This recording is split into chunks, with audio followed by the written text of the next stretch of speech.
Ito yung i-demolish pag nag-continue na yung off-ramp na yan na nasa harapan natin. Ganyan pa lang, oh, yung kaputol. Yan, patungo yan dito sa center island na to. Sa kanan natin yung off-ramp. Ito yung pier columns alignment. Yan, oh.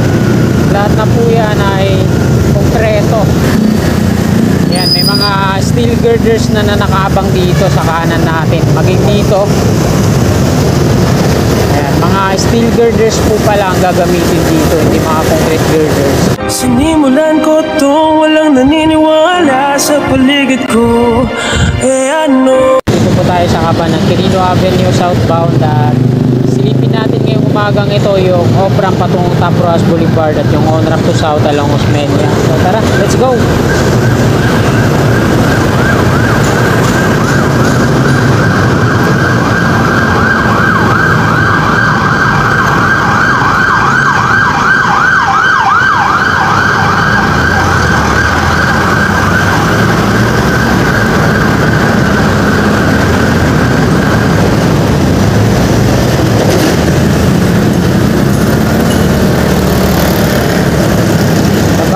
Diretso doon, kakanan muna tayo dito. Una natin sisilipin yung off-ramp patungong UN dito sa kanan, Quirino Avenue Extension. Nagtaan interchange na po ito dito, Plaza Dilaw. Ayan, ulan na.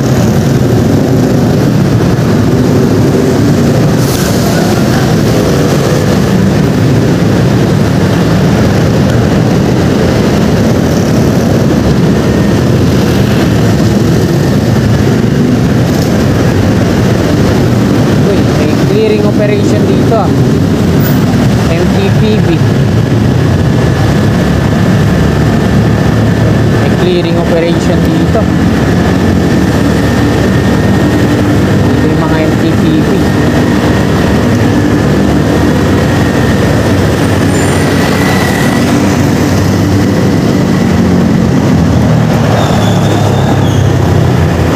Diretso muna tayo dito.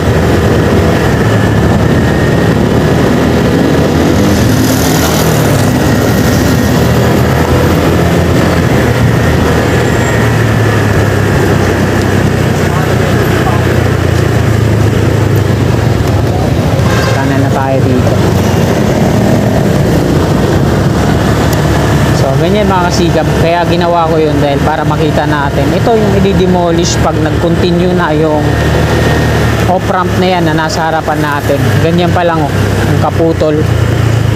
Yan, patungo yan dito sa center island na to. Kamungo Road pala to, no? Kamungo Road, tapos corner Kamunggoy Street. So, ganyan yung tsura ng off-ramp, wala pang dugtong. Ang daming MTPB ngayon dito, ano to, magki-clearing operation. Ayan, nag-aantay lang ng go signal to. May mga nakasunod dito, mga vloggers. Nag-aantay lang ng go signal to. Saan kaya magki-clearing operation tong mga to?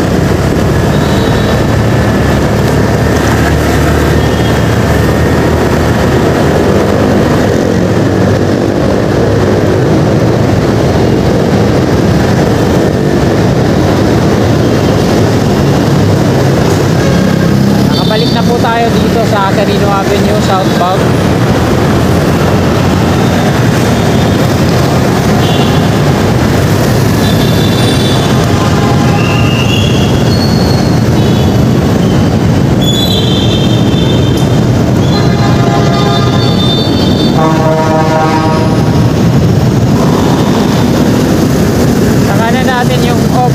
Ito yung pier columns alignment. Lahat na po yan ay konkreto. Ang kulang na lang po dito ay concrete girders installation.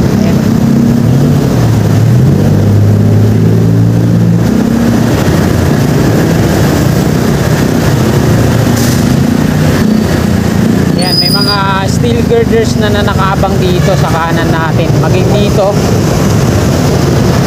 Ayan, mga steel girders po pala ang gagamitin dito, hindi mga concrete girders. Ayan.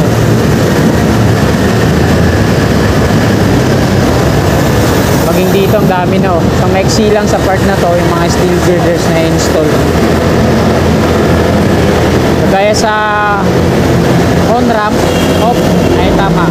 Kagaya sa on-ramp to south, Longos Peña, steel girders yung ginagamit. Ganun din dito sa off-ramp.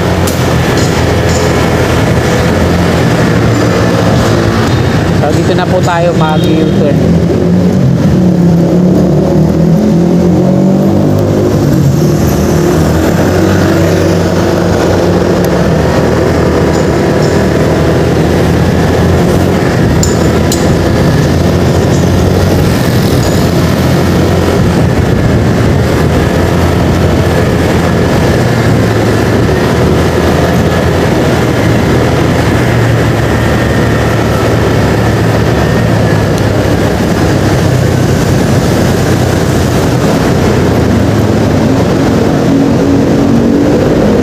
Sa tawid mula dun sa Pedro Hilly Street, ayan yung pier alignment. Kita naman natin na konkreto na lahat ng mga pier head niya, patungo yan dito.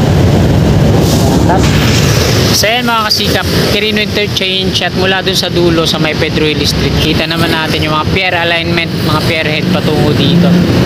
Diyan i-connect yan at ito yung viaduct ng off-ramp sa baba.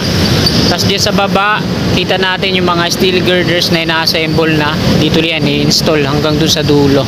Ito naman yung on-ramp sa taas. Ito yung kaputol niya. Ayan. Sa kanan natin. So, konkreto na rin yung pier head dun. So, magtutuloy-tuloy na rin yung installation ng mga steel girders niyan. So, ayan. Kakana tayo dito. Tingnan natin.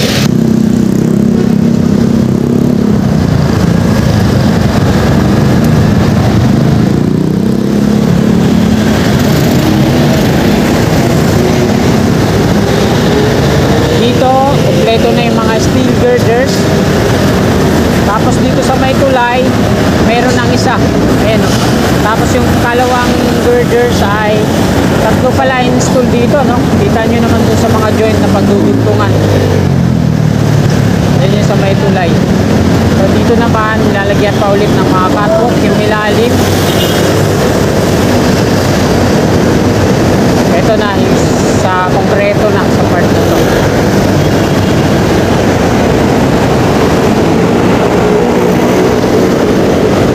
Nandito na tayo sa Osmeña Highway. Yan yung off-ramp galing south. So nagsasangayan. Isa yung patungo dun sa toll, tas aakyat naman dyan patungo, tatawid dito sa Quirino Interchange. At ang exit niyan dun sa may on-ramp, off-ramp. So dito mga kasikap, ito yung nauna nilang maging konkreto. So ayan, yung parapet wall na lang yung ginagawa dito. On-ramp lang po yan to south. Ayan na.